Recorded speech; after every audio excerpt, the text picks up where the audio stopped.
Assalamualaikum warahmatullahi wabarakatuh. Perkenalkan, saya Latifah Insani, mahasiswa IAI Al-Aziz semester 7, Prodi PBA. Kali ini kita akan membahas tentang qismah dalam ilmu mantik. Apa sih qismah itu? Nah, qismah dari sudut kebahasaan itu artinya pembagian. Nah, pembahasan qismah yang akan kita bahas kali ini berguna untuk menganalisis, memperjelas, dan mengklasifikasikan cakupan dari kata yang sudah dijelaskan oleh takrif. Nah, apa sih takrif itu? Nanti selanjutnya kita akan dibahas. Oke, dalam sebuah pembagian sudah pasti di sana ada yang dibagi dan bagian-bagian yang terbagi dari apa yang dibagi dan dasar pembagian itu sendiri. Nah, sekarang perbedaan qismah dan takrif. Ini penting banget nih, perlu diketahui. Qismah dan takrif itu adalah dua hal yang berbeda. Kalau qismah adalah pengklasifikasian atau cangkupan kata, sedangkan takrif itu adalah memperjelas makna atau istilahnya definisi. Contohnya ya, takrif itu nama lainnya adalah mafhum. Misal, Ustadz kita artikan di Indonesia sebagai guru yang mengajar ilmu agama atau orang yang kapasitas keilmuannya sudah teruji. Nah, qismahnya pembagiannya apa sih? Contohnya, di sini ada Ustadz, dosen-dosen saya, Ustadz Hashim, Ustadz Asraf, Ustadz Mas'ud, Ustadz Dardiri, dan lain-lain. Nah, tadi kan kita sudah paham tuh qismah dan takrif. Kalau qismah itu klasifikasian datanya, sedangkan takrif itu adalah definisinya atau pengertiannya.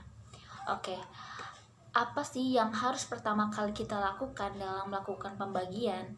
Nah, hal yang pertama kali kita harus lakukan adalah memperjelas konsepsi. Setelah itu kita harus menentukan dasar pembagiannya. Jadi untuk apa sih kita membagi suatu definisi itu? Nah, selanjutnya, oke, ilmu mantik. Nah, di sini ada kutipan dari seorang penulis yaitu Muhammad Nuruddin dalam bukunya Ilmu Mantik. Beliau berkata, Andai kata sebagian besar kita itu berbicara, berpikir, dan mengutarakan pendapatnya dengan dasar-dasar ilmu logika yang baik dan benar, barangkali energi kita tak akan terkuras untuk hal-hal yang tidak perlu diperdebatkan itu. Jadi, manfaatnya belajar ilmu mantik itu agar kita mampu berpikir secara benar. Jadi, tidak langsung mengambil sebuah pendapat yang asal-asalan atau tidak ada penyaringan terlebih dahulu gitu. Nah, jadi penting sekali ya belajar ilmu mantik agar kita itu berlatih, bernalar, juga menggunakan logika kita. Oke, kemudian ada asas at-taqsim.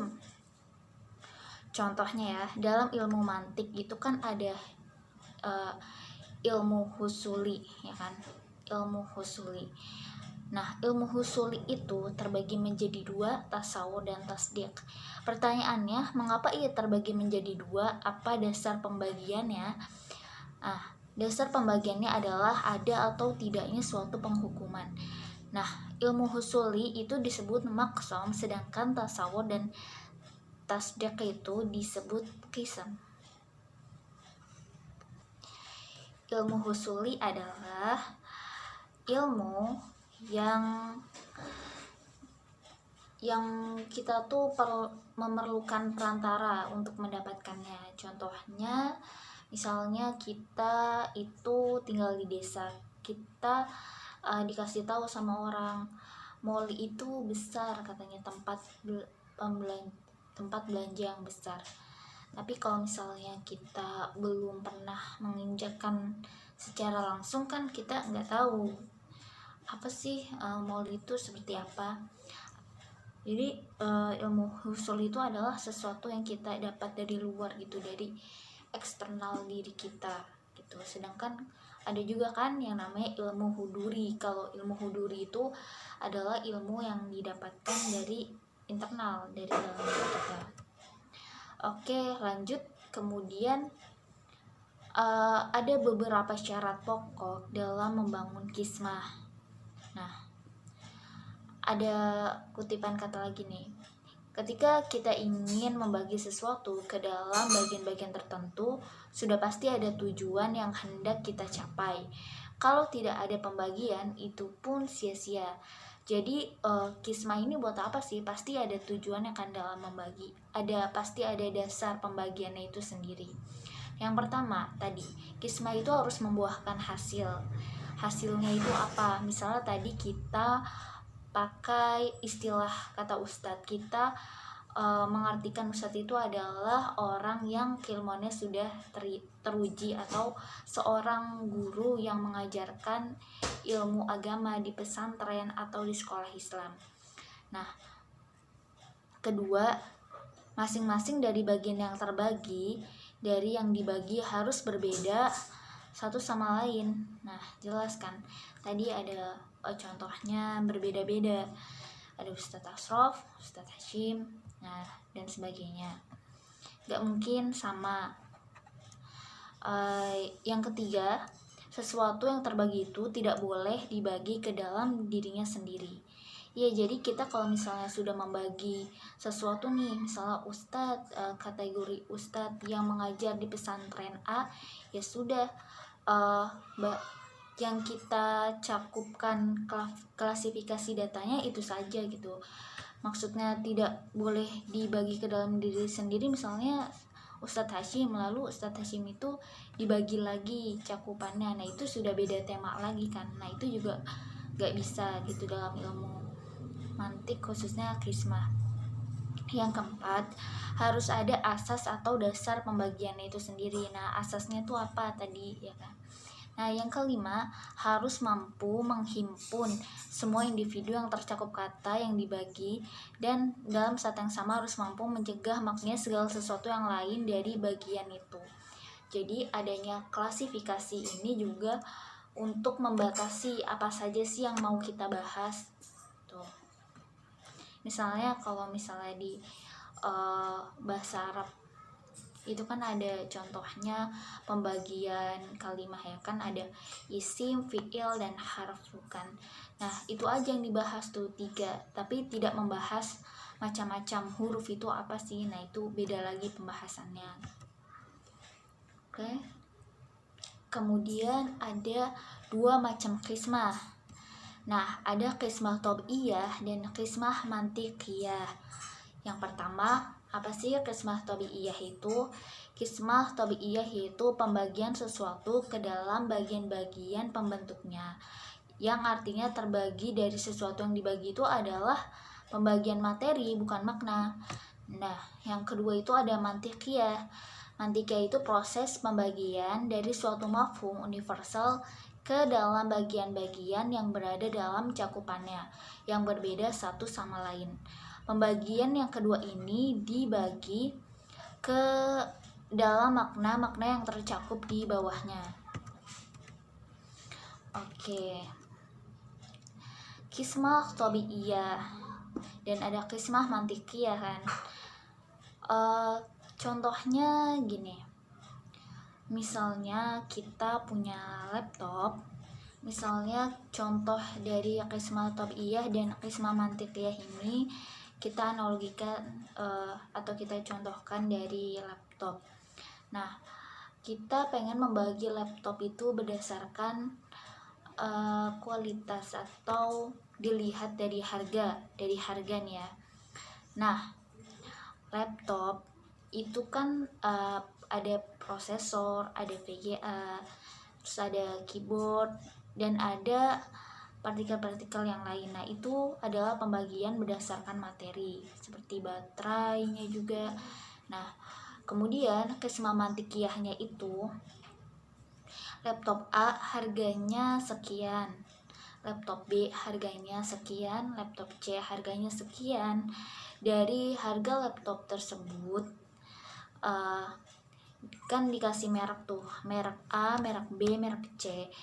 Nah itu berdasarkan kualitasnya gitu. Tapi bukan hanya kualitas sih, Tujuan kita membagi ini biar kita tuh bisa membeli laptop sesuai dengan uang yang kita punya gitu. Nah, jadi maknanya laptop A spesifikasinya sekian dengan harga sekian, laptop B spesifikasinya sekian, RAM-nya sekian dan harganya sekian, dan laptop C juga gitu, mungkin laptop C lebih mahal gitu. Maknanya dari ketiga laptop A, B, C ini mana yang sesuai dengan kantong kita gitu. Kalau kita bayangkan dalam kehidupan sehari-hari ya. Oke, kemudian ada dua metode dalam merangkai kismah. Dua metode dalam merangkai kismah itu ada dua. Yang pertama, Thoriqat al-Qismah as-Sunaiyah. Yang kedua, Thoriqat al-Qismah at-Tafsiliyah. Nah, Thoriqat al-Qismah as-Sunaiyah yaitu metode ini bersifat dualistik, hanya membagi dua bagian saja, tidak ada pilihan ketiga, keempat, dan seterusnya. Misalnya tadi nih, kalau kita membagi ilmu berdasarkan perantaranya itu kan ada dua, ada husuli dan huduri kan, nggak ada yang lain lagi selain itu. Mana maksudnya itu seperti itu. Yang kemudian Thoriqat al-Qismah at-Tafsiliyah, ini metode pembagian metode ini tuh lebih rinci lagi dan dibagi menjadi dua bagian, ada akliyah dan istiqro'iyah. Akliyah itu apa sih? Akliyah berarti berdasarkan akal ya, berdasarkan akal, atau pembagian ini itu tidak memberikan ruang bagi akal akan adanya keberadaan bagian yang lain. Nah, sedangkan yang kismah istiqro'iyah ini kita artikan sebagai pembagian yang basisnya adalah induksi, sehingga akal masih bisa membuka ruang kemungkinan akan adanya bagian yang lain. Nah, contohnya misalnya kita ingin membagi kata sekolah nih berdasarkan jenjangnya, ada TK, SD, SMP, SMA, dan sederajat, lalu universitas ya kan yang terakhir. Nah, ini pembagian sekolah berdasarkan jenjangnya. Pertanyaannya, dari mana sih kita dapatkan jawaban dari penelitian istiqro atau induksi? Apakah akal kita bisa membuka ruang kemungkinan adanya sekolah-sekolah lain dari yang belum disebuti tadi itu?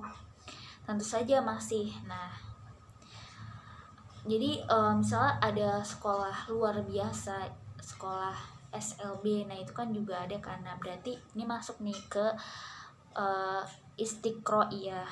Nah, kalau yang akliyah ini contohnya gimana? Nah, yang contoh akliyah kita bayangkan aja seperti ini. Jadi di dalam dunia pendidikan atau biaya pendidikan itu kita temukan yang pertama ada yang murah, yang kedua pertengahan, yang ketiga mahal. Nah, adakah kemungkinan biaya pendidikan yang keempat tentu dan seterusnya? Tentu saja tidak ada kan. Nah, dari mana kita bisa tahu kok nggak ada selain murah, pertengahan, dan mahal? Dari mana? Ya tentu saja pembatasan pembagian itu berasal dari akal kita. Nah, itu yang namanya kismah akliyah. Baik, alhamdulillah cukup sampai di sini pembahasan yang saya jelaskan. Silahkan, apakah ada yang ingin ditanyakan? Wih, Masya Allah, penjelasannya sangat detail ya Latifah, Masya Allah. Ini sih Latifah, aku ada satu pertanyaan nih. Sebenarnya urgensi dari kita belajar kismah itu apa gitu? Kenapa sih sesuatu itu harus dibagi-bagi gitu? Udah sih gitu aja, makasih. Terima kasih kepada Siti Sauda atas pertanyaannya. Apa sih urgensi dari kita belajar kismah? Kenapa sih sesuatu itu harus dibagi-bagi? Nah, jawabannya seperti yang sudah saya jelaskan tadi, bahwa Urgensi dari kismah itu sendiri adalah untuk mengetahui lebih jelas apa yang sudah dijelaskan dalam takrif atau definisi. Contohnya nih ya, kita kan mengetahui rukun Islam itu apa sih? Rukun Islam itu adalah 5 tindakan dasar Islam dan dianggap sebagai pondasi wajib bagi orang-orang yang beriman. Secara definisi kita udah tahu nih rukun Islam itu apa. Nah, adanya kismah itu di sini lebih menjelaskan di amalan apa aja sih yang termasuk rukun Islam. Nah, rukun Islam itu kan ada 5. Pertama, syahadat. Kedua, sholat. Ketiga, puasa. 4, zakat. Dan kelima, naik haji bagi yang mampu. Begitu Saudah. Jadi tujuan kismah di sini adalah selain membagi atau mengklasifikasikan data, ia juga menjelaskan dari apa yang dimaksud dari definisi tersebut. Begitu Saudah. Ya, berarti emang sepenting itu ya kismah. Oke deh, makasih Latifah atas jawabannya. Jazakillahu khairan. Terima kasih bagi yang sudah menonton video ini. Saya cukupkan pembahasan tentang kismah kali ini. Mohon maaf apabila ada beberapa kekurangan dalam segi penyampaian. Saya cukupkan. Hadza wallahi yar'ana wa yahfaduna. Walhamdulillahirabbil alamin. Wassalamualaikum warahmatullahi wabarakatuh.